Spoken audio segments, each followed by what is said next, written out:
of the now playing, since we won't be playing music during this. Alright, welcome everybody to the first episode of State of the Galaxy.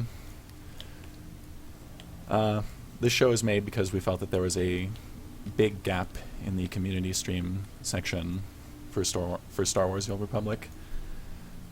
And that gap is one of perspective.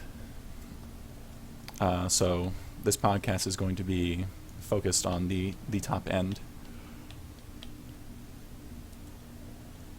And to that end, might as well just get started right away. Before we go into the future of the game, let's talk about where it is right now. PvE. Everything's been cleared. People have titles. But guilds are dead now. Lots of guilds are dead now. Zors died for a brief period, although, Justin, you tell me that Zors is coming back. Is that correct? They have one team coming back. They'll be raiding Friday nights for 1 hour and 1 hour only. Okay, so they're sort of back. They're in, like, maintenance mode. Yeah, basically, Milas and Sorvali and Raulos, but basically the whole quote-unquote team outside of the Marauders who won't come back are back for one night a week.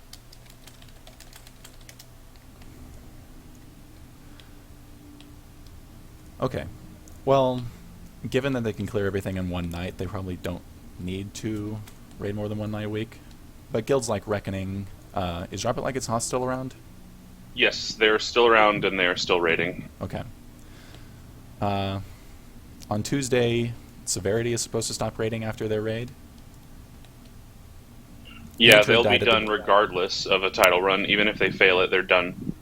Hatred died at the beginning of the cycle. Psychofish died somewhere along the way. It's been pretty rough. Can we get like an autopsy of why guilds are dropping like flies? I think it's more than just the game itself. Like, the lack of content is kind of staggering for people that want to do raiding at a progression level pace. But there have been a number of guilds where I feel like leadership has been a decent part of why they failed. Like, Hatred was almost entirely due to shitty leadership more than anything, and that's not to say that Hatred was a bad guild, but there have been so many stories from Zors people, from people not in Zors, from people who are just on Harbinger about how leadership sort of failed that guild as a whole. So what you think they could have kept going if they really wanted to, even after the big split by Zors? I think the big split by Zors happened because leadership wouldn't make the changes that needed to be made. Like, they didn't actually have their best players playing in the same group at all times because the carry, like, apparently there were quite a few carries in multiple groups of their raids. I don't think Zors would have happened if not for that. Okay. But that kind of thing is sort of the story across all servers, from what I'm hearing. Like, we are now one of the oldest, longest-running progression PvE guilds left. Which is kind of sad. Because yes, we've been around since launch, but it's nice to have a lot more guilds out there to compete against. Yeah, I think one thing that's going to be interesting in the next tier is to see who's coming back. But more importantly than who's coming back is, are we going to have a new tier with completely new guilds, like basically a number of Zors-esque replacements where you'll have people that were in Reckoning and other guilds of the same server coming together and trying to compete? Or is it going to be 3 guilds are competing and no one else is raiding? It'll be interesting to see what's going on. Well, let's have some perspective here. We've got... all those guilds are very public and very, I don't know, people know them, right? There's a whole spectrum of guilds on their servers beneath them that are capable of clearing content, maybe not nightmare content, and these are the kinds of guilds that we felt weren't being served by BioWare. Last time we did a little discussion like this and put out a video. Yeah, and I think part of it's communication. People are going to keep communication. raiding, but it's... I'm sorry, go ahead.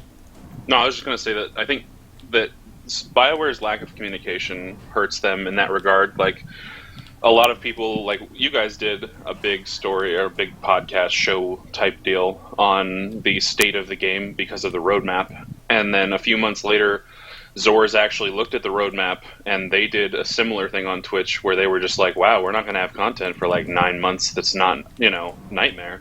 And then Right. a whole group of them were like, well, I guess WildStar is going to be a thing now. Yeah, and from what I can tell, I'm not big into WildStar, but that doesn't seem to have gelled for most of them. Although it seems like Severity is going to stop raiding in SWTOR because of WildStar, because a lot of them want to go do that instead. Yeah, and the odd thing about the SWTOR v WildStar argument that was going on after the roadmap was announced is the fact that a lot of the people that are playing WildStar will admit that the raiding community in WildStar is roughly as small as the raiding community in Star Wars, which is something that they didn't like about Star Wars. I think that's a fault of, and this is getting off topic, but WildStar's design decisions to introduce such a high barrier to entry. But yeah, I didn't think WildStar was going to hurt Star Wars too badly, and I don't think it has. It's going to be it has had so far, from what I can tell, a very marginal impact. Yeah, I think of all things, Star Wars has hurt Star Wars most of all. I don't think that Guild Wars had a real effect. I don't think Elder Scrolls Online had any effect at all.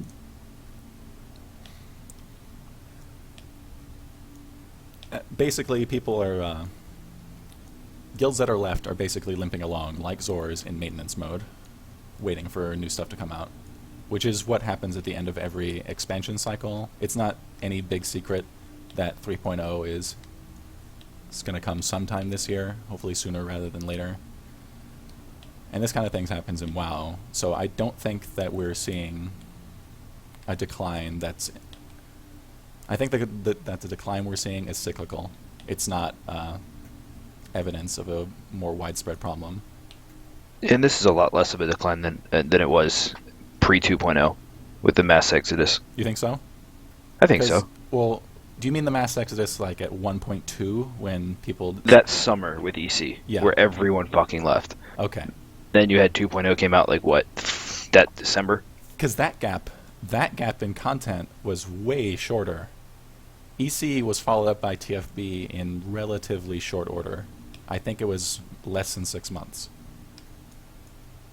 Am I right? I think so. Yeah, I believe it was roughly around that timeline. So I think that's probably right that we're seeing a cyclical drop.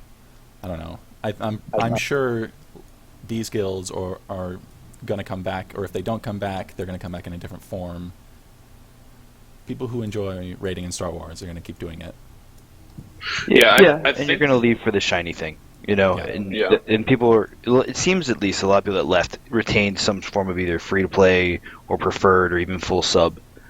I don't know very many people that fully left. I'm sure there were, but it seems like, oh, this is the new shiny thing, I'm going to go play that for a bit until Tor gives us something again. And Snicker just brought up in chat that we haven't mentioned you, Frog, or Ambassadors, and I was actually about to. Frog actually has had a different issue than some of the 8-man guilds are having, where they were a 16-man guild, and then they were having issues, whether it was quality of raiders or population. I talked to Bastula a few times on Twitch, but they had to go down to 8-man, and there were people that couldn't make the 8-man that they had to kick, according to them. So, they've had a different issue. And I think that UFrog has made probably the best recovery of any guild in this tier when they really didn't do what they set out to do in DF Nightmare because they switched from 16-man to 8-man. And then you go from that to, World 2nd or World 3rd in Dread Palace? I mean, that was pretty impressive. Yeah, no, definitely. We can attest as a guild that it's really hard to deal with roster changes and be as good as you used to be. Yeah, I think that we talk about Death and Taxes is still there, we're still strong, etc. But if you go down the list, we've gone through a total of I think 5 different tank combinations in Council. We've done any number of different DPS combinations. We've lost 3 people. There have been people that are still here that just don't raid anymore, or if they raid, they have health issues like Dom, and we don't even have the worst situation. So it's kind of weird in that regard.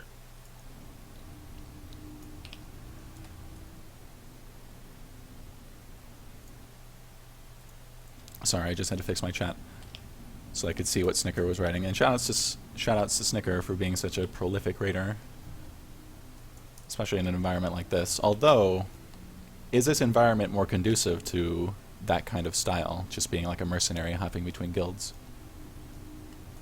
I think that the way that Snicker raids in multiple groups on multiple servers and doesn't have to be quote-unquote loyal to any of them, I think that this is the atmosphere that's most conducive. Like, if the game was stronger, he would not have to, or actually I don't think have to, I don't think that there would be a reason or a way where he could realistically do what he's doing if everybody was still playing. Like, he wouldn't be on Ebon Hawk if Zor's was still an active thing. He would just be doing severity runs, and then he'd be doing Zor's runs, at least to my knowledge. Snicker may want to chime in and say that he would be doing it anyways, but I doubt it. I mean, do you think so? Because I'm of the opinion that there need to be, like, in order for there not to be so much, and this, there's a whole separate argument of whether or not this is a bad thing. If you want to reduce the amount of kind of mercenary players raiding for the highest bidder, you would have to introduce stronger in-game controls to incentivize staying in one guild. And I agree. You could argue that conquests are that thing, but we know so little about that it's hard to tell.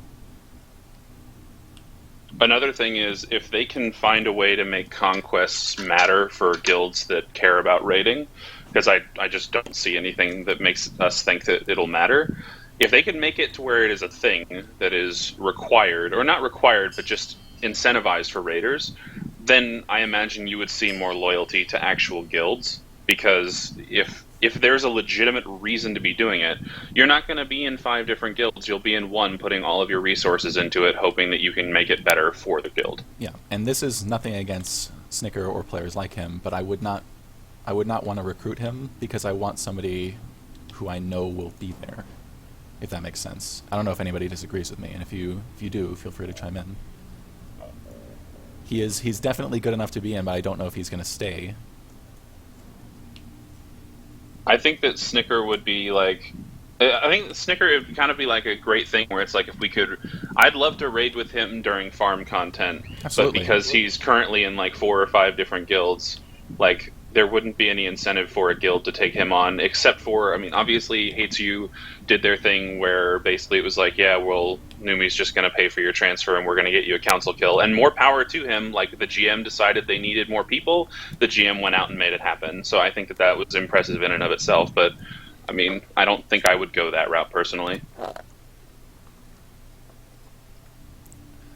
Right. And, I mean, not to, like, toot your horn or anything, Justin, but talent you can find pretty much anywhere. We recruited you literally out of the stream.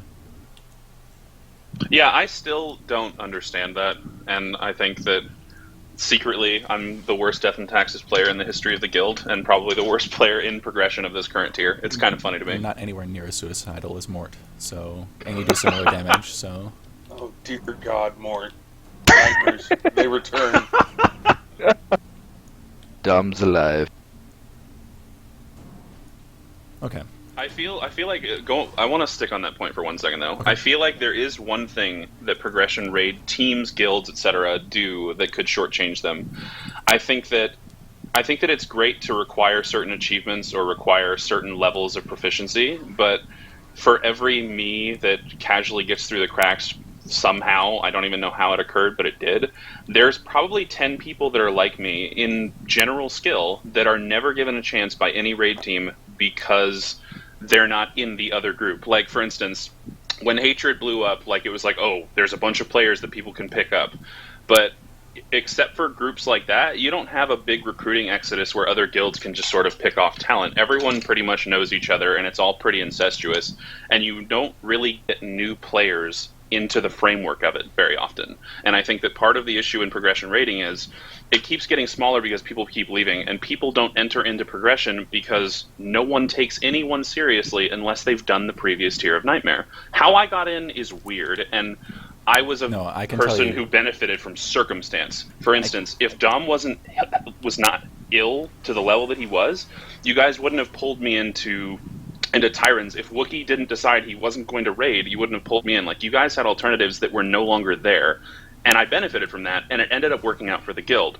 But there are a lot of things that had to go a certain way for me to be able to even raid, and like most guilds won't have that happen. And I just think that there are players that are not getting looked at because of that. I think that that's. Go ahead, Tenebris. I think that that's a problem that a lot of guilds have, including us for sure. Is everyone's like, oh, so what are your achievements? And instead of looking at, so what can you do? Like, why don't we just, more guilds, including us, need to throw people in there and just see if they can perform at the top level? And I think that would help build a stronger endgame, top-end rating community. But, I mean, we're also guilty of it, so I can't really criticize. And Justin, Right, but you and I, and I mean a few others in this guild, do a good job, I think, of not throwing people into Nightmare content, but we go out and run random hard mode Nightmare pugs with just random people to see what they can do, and see if it would be a potential thing. that ties into what I wanted to say to Justin. That is why you got into the group, because you ran runs with people like Cac and Tenebris, who, after the raid, told me point blank that he's probably good enough if we got him some gear. So we did. So Yeah, I mean, that's fair. Talent scouting is something that every guild can do better. Yeah, It's just and I that think a lot of people, and I'm guilty of this myself, are not willing to put in the time to do it. Yeah, and I think one thing that Zors did really well, and I'm impressed with what and how Milas did it, is that Milas is a really good talent scout. He basically decided, I'm going to get the best players I can, and regardless of server, regardless of guild, and he reached out to them, and he got them. And it's something that other guilds could have done. They honestly either didn't consider it or didn't think they could get it done. And what's interesting is there are players he didn't choose that he probably could have recruited that were just as good as the people he chose, but for whatever reason he didn't go after them. And I find that to be pretty interesting. And I would actually wonder what he chose and how when he made those recruiting decisions. Well, I know that at one point they wanted Pizza, and Pizza didn't want to do progression, so that's why Marisi and Fascinate was a thing. But like, there were other Marauders he could have chose outside of Trill and Beast. Obviously, Beast and Trill are two of the best versions, but you could have chosen Trill and then looked at a person like Sleen, or like, for instance, Tenebris brought me onto Cabest, his Marauder being very talented. I just wonder if he looked at them and decided not to go that direction, or if it was just not even being aware of them. Or I think it was more of not being aware. Yeah. Knowing Milas. Because knowing Milas, he would want all the things and then pick and choose his progression needed. I think that's a smart way to go about it, to like be able to handpick group compositions at will. Yeah, like he did with, what was it, Sitting Beast for their progression run. Yeah, still the most impressive thing I've seen happen in progression, when you have the highest parsing Sentinel Marauder in the world at the time, and you're sitting him on the second boss fight in a progression setting, because he wiped, 2 or 3 times or something. I don't think any guild would have done that, and I haven't seen it done since, where it's been that quick of a leash, and I think that's why they cleared content, because Beast is in no way, shape, or form a carry, but he did something where the other DPS would have to carry through it, therefore he was like, nope, it's not happening, you're sitting, we're switching you out, and then they got fucking kills. Snicker just, I don't know if he's pulling my leg or whatever, he's saying, for those interested, almost 200 players applied to Zors and only 4 got accepted. Which, I kind of want to talk about that. Is the application process, like... I mean, he can always just jump in Mumble and answer these questions if you want. No. It's not about his in particular, because this happens with us too. Most people we recruit, people like Justin, people like Jen, they did not apply. You know what I mean? There are people we knew were interested, but we didn't have them apply because we already knew they were good from other avenues. But I think that was more due to of us just saying, we need people right now, versus, we've got a couple early. I'm sorry, Kek, you broke up at the end. What was that? Sorry. Well, a normal recruiting process is, hey, we're recruiting, apply, and we'll sift through that. Versus us, who are like, shit, we need another healer. We need another DPS. We don't have a day to wait. We know you're capable of doing what we need you to do. Get in here and go. And that was more the Jen and Justin approach, as opposed to the Crack approach, who applied. That's true. We did get him through the normal process. Crack was a clutch addition to the raid team, if I say so myself. Yeah, well, especially because his entrance was followed very shortly with Wookiee's absence. Yes. Okay, so that's basically what I wanted to talk about with the autopsy of 2.8. Does anybody else have anything to add on that subject? All right. Wait, before we go to the next one, can we all just agree that 16-man raiding is effectively dead, and next year it probably won't even happen? Yes. I don't think there will be a single guild, except maybe Not Good Enough Gaming, that will actually attempt 16-man at relevant progression, because I just don't see it happening. Because I don't think Severity would come back and do 16-man, although I could totally be wrong. I wouldn't be surprised if you saw Chosen return. In what You capacity? think so? Committed, basically sort of morphing with Hates You into some weird Chosen hybrid? Hates You. Hates You's not going to do it. I mean, Hates You's going to do their 16-man outside the 8-man progression like they always do. Okay. But why do you think Chosen is going to come back? And this is just pot 5 circle jerk, but go ahead. They're not faring well in WildStar, and they fared pretty decently up until the end in SWTOR. So I could see them coming back. It's just kind of like a re-entrance of Chosen, re-recruiting, all that stuff. But do you think they'd do 16-man again? I don't know. Hardly anybody does it right now, and with Severities leaving the scene as a 16-man raiding guild, I don't think Which makes it anybody's- easier to be world first. Yes, but you have all the people who are putting out. You're competing against nobody, and you're also doing the easier mode, the generally easier mode. I don't know. I think it depends on what Tor decides to do in 3.0. Whether That's the true. devs decide to make 16-man an actual thing, or if it's just going to be you need 50% of more of what you have in 8-man to actually clear the content. I seriously would not be surprised if, and I don't think this will happen in 3.0, but in the years following 3.0, I would not be surprised to see 16-man get the axe. Because No. it is not widely played. I don't know how much extra work it is for the developers. It can't be that much, but it's probably more work than it's worth, given the return they're getting out of it. So I don't think it's going to survive that long.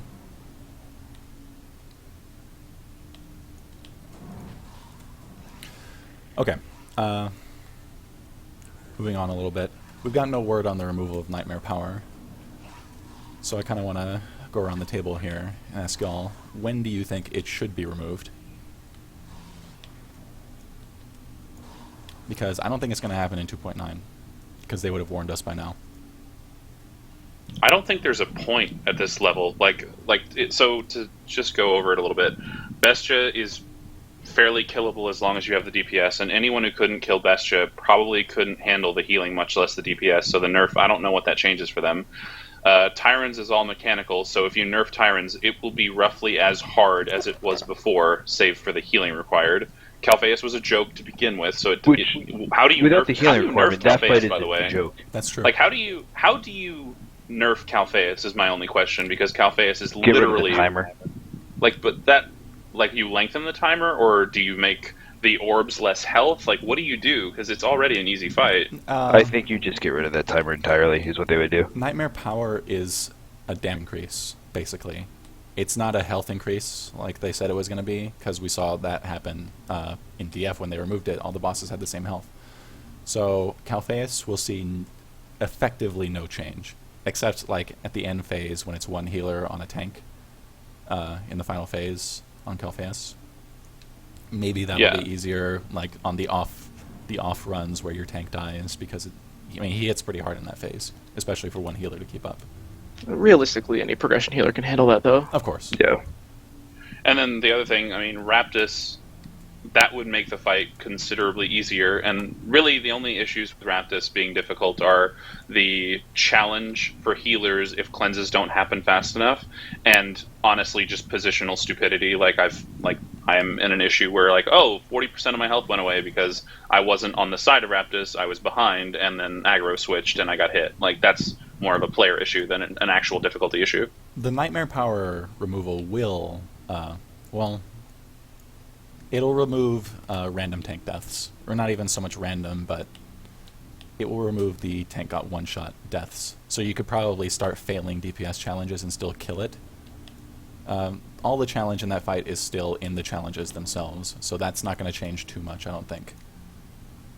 Yeah, and then Council, and this is like my biggest reason why I don't want DP to be nerfed yet, is Council, yes, the healing would be easier, which would make healers able to DPS more in Phase 2, but this isn't Brontes. With Brontes, it was nerfed in a timely manner, and there were something like 20 or 30 guilds that killed Brontes by that time, whereas I think 10 or 11 have killed Council, and Yes. it's still challenging.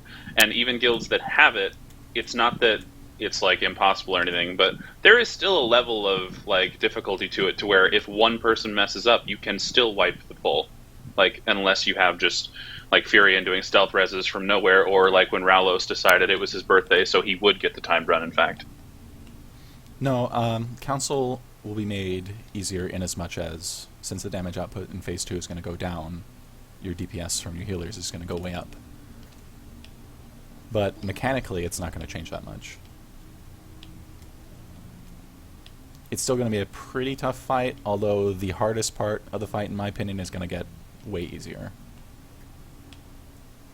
you think Phase 2 would be considerably easier just with a healing drop or nerf? Yeah. Yeah, you'd have Our two tanks are- healers DPSing instead of one. I mean, Devasta's not here, so he can't speak to this, but he's the one healing that phase, right, Kek? And tanks are Right, and- pretty low. Yeah, he'll range anywhere between 50 to 100k when he's healing his healing. So I mean, if he didn't have to heal, he'd be putting up similar numbers to me, which is another 200 to 250,000 damage. Because pretty like hard mode, I can just keep the tanks alive with Culto Shell. It doesn't matter. It's like Culto Shell and then maybe a periodic Culto Missile. There's no healing happening. I want to touch on something you said, Justin. Do you think the lower success rate on Council is due to it being a harder fight, or do you think it's due to guilds dying? To be completely honest with you, I think less people killing Council is something that... Okay, I'm going to go on a bit of a tangent here. It was easier to carry bad DPS if you had 2 good DPS in an 8-man, and you could carry a number of DPS in a 16-man, in Brontes in other fights, and especially in previous tiers. Council is maybe the first fight I've seen personally out... I mean, obviously maybe Dreadguard pre-nerf and Thrasher pre-nerf would be like... Or maybe Warlords pre-nerf as well. I would be love another Thrasher thing. pre-nerf. Yeah, like, those are fights, and I would say Council's another one, where you must have 4 DPS that are capable of putting out similar, very high output DPS, and if you don't, you won't get the kill. It's got nothing to do with who's still here and who's not. It has to do with, I mean, how many raids do you know of where you're watching their Phase 2s when you're doing Twitch, and you see they're okay on Styrak, and then chained manifestation, now you'll see real power happens, and all of a sudden their DPS goes to potato, or the reaches come up and their melee lose uptime and they can't recover, and it becomes clear when you see one DPS losing uptime on a Twitch stream, and all of a sudden they go from doing really well to missing the mark by like 200k. For instance, watching the Underworld Alliance, I saw them get to Phase 3 the first time they had gotten there streaming, and their Vanguard does very good DPS. He was kiting like, there were pulls like just like Crack where he's kiting like 4k. And in Phase 2, they're doing really well. They're at a really good pace. Styrak died at, I think, 14 stacks. They got the chain manifestation down quickly, and then reaches start popping. And the Vanguard got screwed by reaches, and for 4 sets of reaches, instead of getting to within even 10 meters to DPS, he's running in a clockwise circle to try and get to Brontes, and every single time a reach comes up, they were ahead by quite a bit at first, and then just from him having 4 reaches and him not having uptime, they went to 200k behind, and it was 1 DPS. And I just think that that's part of the issue. So many guilds can probably have like very good DPS in their groups, but if they don't have 4 of them, they won't get that kill. But Underworld did have the DPS because they got the kill that same night. So, playing devil's advocate here, because Brontes has a mechanic that screws you DPS too. How is that functionally different? Does it just screw you for less time?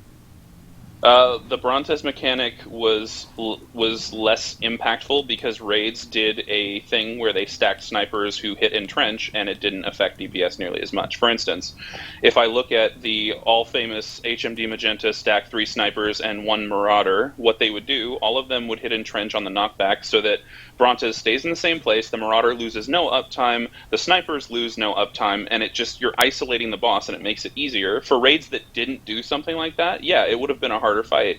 But I mean, look at the 16-man guilds that did it. I think when Intrepid got their kill, they either had 4 to 6 snipers. Severity, they always have a ton of snipers. I mean, you got to think about how many people are stacking compositions to isolate the boss in one relative position for the final burn. Now, if everybody was on Sork's pre-buff, yeah, it would have been fucking AIDS, but you go back and look at those kills, and anyone who got a kill, like, not everybody was doing crazy DPS. In fact, Hatred, after Zors broke up, their pre-nerf Brontes kill, people were doing like 1800 to like 2200 DPS, and they got a kill pre-nerf.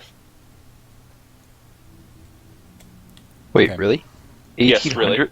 really. Crack said, I've killed that with 3 DPS doing 2k at the end of it. Did you cry a little bit? Yeah, they suck. I would. They weren't horrible, but Oh, hey, Craig. Didn't know you jumped in. You jumped down. it was sad. Yeah, I wouldn't get food. Okay, so back to the topic. Was it Misfit? Justin, you don't think it should be removed, at least anytime soon? I don't think there's a reason. I think that, like, okay, I want Deposer to go away in 2.9, but I don't want Brontes, Nightmare DF had a reason for the nerf to happen because so many people had killed it that the title became less relevant already, even before the nerf happened. And there were so many guilds that killed it that there really weren't that many guilds that could have competed for a kill that already didn't have one. Well, yeah. To Hold on, speak let's- to let's- that, yeah, hold on. go I'm ahead. going to speak to that, and it's pretty simple. It's the fact that Tenebris and I were literally able to carry 3 people to that title in DF. You can't carry one person to the title in DP. You have to have multiple people doing 4K in Phase 2 to do it. And even Like, then, your it's other going to three, be iffy. your other 3 DPS have to do 4K.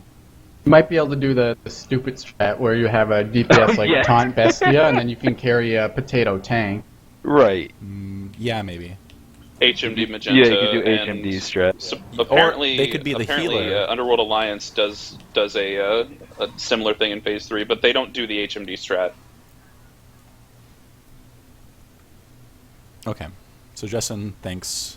I actually kind of disagree with you. If they're not going to remove Nightmare Power, they may as well not remove the title either, because that's what it's for. That's fair. I can understand that reasoning. And I mean, fact is, they haven't warned us yet, so I don't think it's going away in 2.9. It's probably going to be 210. You think so? Yeah, I mean, it's going to be massive class changes. Relatively massive class changes. They're not going to be massive. This is going to be a topic later, but I don't think they're going to be all that big. It looks like it's probably going to be some kind of maintenance patch. Okay. But I'd be shocked if it went all the way to 3. CAC thinks it's 210. Anybody else have any opinions? 'Cause I kinda It'll agree with that. probably be 210, but I think that's way too long. You do? How come? Yeah, I think it should be gone already, weeks ago. Mm-hmm. I think you should have 2 weeks to kill it, maybe 3. 2 to kill. Wait, okay, so Yeah, a month too long, and I agree with 10 on that. Here's a better question than asking if it should be nerfed. Do we think that the Nightmare Power titles being a thing was a successful initiative by BioWare, or should they rework how titles happen? Because in my opinion, I think that timed run titles should only be valid pre-nerf. I would like something where Dreadmaster goes away when Nightmare Power goes away, but you could still get Deposer. So Deposer is a less interesting title than Dreadmaster, because think of pre-2.8 Brontes kills. Many groups could get Gatecrasher, but what mattered was could they get Conqueror. And to me, a timed run title is more interesting than just I killed a boss. That's what I see the problem with Tenebris's logic there. 2 to 3 weeks seems reasonable to kill Dreadmaster. But then, you see how people look at it now, the Gatecrasher title, it's like, well, that title was potato easy after they took away Nightmare Power. It seems a little unreasonable for a lot of people to get the Dreadmaster title in 2 to 3 weeks, because then we know when the Nightmare Power goes away, people won't even really care about the title anymore. And you're not really giving sufficient time to achieve it. You expect a guild to have it mastered for multiple guilds, like whatever, Zors, did it, but they're the only one. Well, I think, and this part probably goes to a difference of like philosophy in general, I think that timed run titles should be inherently more rare. If, like, for instance, it lasted 2 weeks and all you had was Zors and Ufrog and Ambassadors with Dreadmaster titles and that was it, I'd actually be fine with that, because I don't want it to get to a situation where the level cap is 60 and not story mode guilds, but hard mode guilds who had issues killing Council for like 6 months at relevant content level have Dreadmaster. That's something, maybe I'm a nerd honor code faggot, whatever, but I would just like it to be more rare. Yeah, and if they're going to go the route of removing titles, they should have 3 inherently then of, or maybe even 4 of pre-nerf, timed run, and kill, and then post-nerf, timed run and kill. If they want to go that route of removing titles, Well, yeah, you I would shouldn't get love the same title for speedrun pre-nerf as you do speedrun post-nerf. I disagree with the timing y'all outlaid. I think it should be based on what seems to be the success rate of guilds clearing the content, because people got Conqueror and more people got Conqueror in relatively shorter order than people are getting Deposer. It's hard to set an arbitrary time limit when we don't know how successful guilds are going to be at clearing it. Now, not to say That's that valid. they could easily design a fight that you could never kill in one day. They don't do it because they have a set success rate that they want to see, I think. I'm pretty sure that's the way they operate. I think that's their design philosophy. Taldari asks a good question in chat. He or she, I don't know, but says, how about no nerfs at all? Is there a relevant reason to say no nerfs at all should be a thing for MMOs when nerfing a fight effectively gives the content more life for more casual players? And, I mean, you can say screw the casuals, but at the end of the day, the casuals pay the bills way more than we do. No, I think content should be nerfed partially because of that reason, and also because after the nerf comes after guilds like ours are done caring about it. I don't know about y'all. When I'm in farm mode, I don't want to have somebody have an off night and then not be able to clear it, because it's still at that point. You can't make mistakes on Dreadmasters right now. You can't have an off night and just be out of it like Dom is every day. Fuck you. Shots fired! I'll get off that now. Somebody was about to say something though. Go ahead. Oh, I think I was just going to say, if you're going to do my opinion on 2 to 4 weeks for title is just assuming that we're only getting a title for killing it, and not there's a timed run special title for killing it with the nerf or pre-nerf or whatever. If they wanted to add a pre-nerf title, then obviously you need more time. But as it is now, I think that too many people are getting these quote-unquote exclusive Nightmare titles. Says But the is it- person in Death and Taxes who went out of his way to get players who couldn't get Conqueror. Well, that Well, just shows an you inherent get flaw in paid the for it. system. Yeah. No, I'm he did it I don't free. think it He is did that shit free Oh. for some people. one person. Yes. More people Love are it. going to have that title, I think, than will have Deposer by the end of it. And maybe that's a function of less people playing because we're at the end of the content cycle, and we're probably at a low ebb in people actually raiding. But I think it'll still be rarer than Conqueror was. It's also, for reasons Justin said, in many ways a harder fight than Brontis was, which is appropriate. Yeah, although, speaking of Brontes and Council, I think we can all agree that next tier, hopefully the final boss, is something more than 4 minutes of consistency that is roughly... It's easily manageable once you get it down, with exception to people not doing things correctly, and then all of a sudden there's a minute or two of oh shit, and then back to easy. Are you talking about Brontes? I'm talking about Brontes being, fall asleep on your keyboard and then wake up for final phase, and then I'm talking about Council basically being a waltz dance with the computer until phase 2, and then you have to care. I think you're underrating phase 1 and 3 of Council. Phase 1's still a fair amount of healing. It's for healing, people yes, who I'm aren't talking DPS. for DPS. For people For who aren't DPS, it DPS, is it's easy. challenging.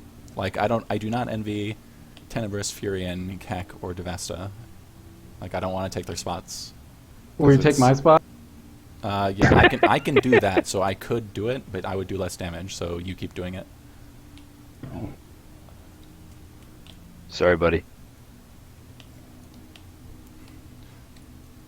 But yeah, I think Council is a much more well balanced fight than Brontis was, where for the first all but the last phase of Brontis, you're asleep. Yeah, although I will say this, I believe Snicker and Melis were the ones to bring it up first after killing it. It is unfortunate that Phase 3 and 4 didn't have significant changes to the fight, mechanically speaking. Like, Phase 4 being roughly the same as hard mode, just with a higher requirement of heals for the first 30 seconds, is sad. There should have been something more difficult than that. Like the first time we got there, it was like, oh shit, there's actually quite a bit of heals for the first 30 seconds. But like the last time we got a kill, for instance, I know Rom didn't use a med pack. I didn't have to use cooldowns, and we were basically just like talking like it was the middle of, you know, the third boss. Like That it was just was- like, oh, okay, this is a kill. That was due to changes in the raid, I would say partially, because Tenebris was full tank that time. Oh So yeah, the that's bosses true. are doing He did 5% have less Wither. damage. He also had a shelter up, I think. If So you didn't, I I'm was gonna not, go I fight him was right now. not full tank for our first kill. No, we're he's talking, talking we're about talking about the Cyclical. second. We're talking about the second. Oh, this kill. kill this week, yeah, I was full Yeah, tank. this yes, week I didn't even use a med pack. That's how much Yeah, easier it was. like there was no damage going out in the burn phase at all, even when all No. four of them were I alive. started DPSing. I got bored. Yeah, it was a lot. I don't know, it was a lot less heart pounding, and maybe it was because of the second kill, but we just didn't get low enough for me to get really worried. The first kill was definitely like I felt like we could have wiped before the third boss died. Yes. Wither and Shelter is a 10% damage reduction, so Yeah, Yeah. I mean that makes it kind of That's- joke town. that's pretty. And I good. had more cooldowns going into that first boss than I did before, which allowed me to burn a lot harder. Okay, But yeah. I think we talked about Nightmare Power. Let's talk about class balance a little bit, and this can segue into PvP if you like to talk about that, Tenebris. I think in PvE, and this opinion I actually wrote in the show notes, despite all my complaining about snipers being objectively the worst range DPS class, it's never been better than it is right now. There are no bad classes for DPS, and all the tanks are relatively close to each other. The healers are very close to each other. It seems like every argument is very marginal. I don't know if anybody would disagree with that. Yeah, I'm very happy with PvE balance right now. I mean, minor No tweaks here and there deception, would be Sin. great. No I know. deception, Sin. There are some still terrible specs, but on the whole, at least every Talking class has something they can classes, play. Yeah. Every class has at least one spec that's very good. And I think the only Except thing for you'll snipers. hear from other people saying is that sword killing isn't viable right now, and I think we as a guild know that that's more due to the players Yes, than anything. It's harder because of the way these fights are designed, but it's definitely a viable spec. If It's just they the had a sword turtle, operate. they would feel differently. Sorks just operate different than the other two healer classes. Like, I'm not saying mercs and operatives are the same, but they go on the same resource management in a sense. And sorks are just completely different, and people don't value them the same for some reason. I think it's because Force is the most mana-like resource in the game. I don't know. I think it probably is a resource thing, and people try to jump between the classes expecting to play relatively the same, and they can't. Yeah.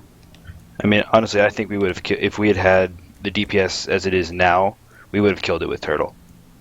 I mean, we were Probably. getting to phase 2, and once you're phase 2, you're on the home stretch from a healing perspective. Yeah, I actually made a post on the 8-man progression thread. Orderkin made a post commenting on the quality of sword healing for that fight, and I said straight up that if Turtle was still playing, the first kill would have been a CAC and Turtle healing comp. That would have been the thing.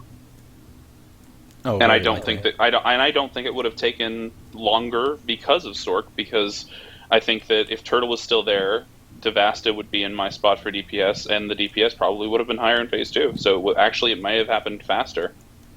And I think with our strat, it actually is beneficial to Sork. The way the tanks for phase 1, the way the tanks are coming into the middle every time to get topped off. You have the range and even the melee come to the middle every now and then to get topped off. And with Merc Sork, you're going to get topped off quick. But I mean, I think from a class balance thing, that's the only thing you'll hear from people arguing it anything at this stage, because everything else seems fairly balanced, at least from a PvE perspective. Okay. How about PvP? Tenebris, you're going to have to speak to this a little bit more, because I'm not as My class well is versed in it. useless. Every class that's not a merc can PvP, which is nice. I mean, not every class can play every spec, but every class that's not a merc can play. It's the first time in a while that that's been true. What's the problem, you think, with mercs? Casting. They have to cast, yeah. They can't Lots do of it. casting, You and can just everything's lock them interruptible. down, and there's too much CC in Star Wars to let a merc ever do anything. I mean, you just see a merc, you just tunnel them, Yeah, It doesn't matter in what rank, put a spec you're vengeance playing. chug or an assassin or anything on them, and they just can't do anything. yeah, They just in die. rank, if I'm able to cast, I win. Otherwise, I'm just stunned and interrupted until we die and lose. Yeah, there's nothing mercs can do, and I don't know how to fix them. They're just screwed as far as I can see for When you now. compare them to the other range classes, it's like they don't have a big ability pool. So you're like, if you're Arsenal, they interrupt tracer missile, you can almost do nothing. But also, they're not very good at kiting in a sense either. They can't close gaps or make distance between them and the enemy very well. Like, you can electronet someone and prevent them from getting to you, but if you're getting focused by 4 people, you can't sniper roll 30 meters away. You can't knock back and force speed 30 meters away in 2 seconds. You pop hydraulics and try to run away, and it's very And then you get difficult. stunned after you pop hydraulics. Yeah, it's very difficult to make any distance between you and others. But yeah, I don't know how you fix it. I think it's just the way it is currently, unless they do a massive rebuild or something. Arsenal would need to be like completely reworked to make mercs viable, and that's a whole. I mean, that's not a minor patch project. That might be an expansion pack project. No, that's definitely 3.0 material, I would think. Yeah, I mean, pretty much every other class,